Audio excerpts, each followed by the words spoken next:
দেশের প্রতিটি নাগরিকেরই আইনগত সহায়তা পাওয়ার অধিকার রয়েছে, সহায়তা পাওয়ার অধিকার রয়েছে। যে কোনো অন্যায় আচরণেরই ক্ষেত্রে সবার জন্য, প্রতিটি নাগরিকের জন্য একই ধরনের ব্যবস্থা। আমি এই বিষয়টির জন্য দুঃখ প্রকাশ করছি। যেটি বলেছি যে তাদেরকে মনিটরিং এর জন্য আমাদের ব্যবস্থা রয়েছে, হয়তো এর মধ্য থেকেও হয়তো বা কেউ আনপ্রফেশনাল আচরণ করে ফেলছে।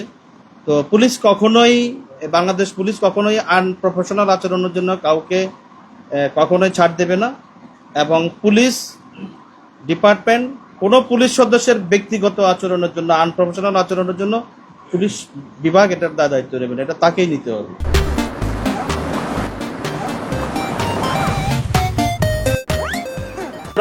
আমরা সব বিষয়ে তদন্ত করবো। আমরা একটা কমিটি করে দিয়েছি, 3 সদস্যের একটা কমিটিও করে দিয়েছি। পুরো বিষয়টা ইনকোয়ারির ব্যবস্থা গ্রহণ করা দরকার, আমরা সর্বোচ্চ ব্যবস্থা। এটা যেহেতু পূর্বের ঘটনা হলো, তারপরে আমি বলবো যে আপনি যে প্রশ্নটি করেছেন, প্রশ্নের সবকিছুর সাথে হয়তোবা প্রাসঙ্গিক। পুলিশ যে কোনো ঘটনা, এই ধরনের যদি আনপ্রফেশনাল কোনো ঘটনা ঘটে, আমাদের দায়িত্ব আছে এটা ইনকোয়ারি করার, এবং ইনকোয়ারি করে আমরা দেখি তাৎক্ষণিকভাবে আমাদের চোখে যেটা আনপ্রফেশনাল আমরা দেখতে পাই সেটার জন্য তাৎক্ষণিক ব্যবস্থা নেই, এবং এটা তদন্তের আমরা ব্যবস্থা করি। তবে আমি একটু শেষ করি কাহিনী। তো এটা আপনার পুলিশি তদন্ত, আমরা কারো পক্ষ নিয়ে কখনো, মানে পুলিশের সদস্যদের পক্ষ নিয়ে আমরা তদন্ত কমিটি করি না, নিরপেক্ষ তদন্ত কমিটি করা হয়।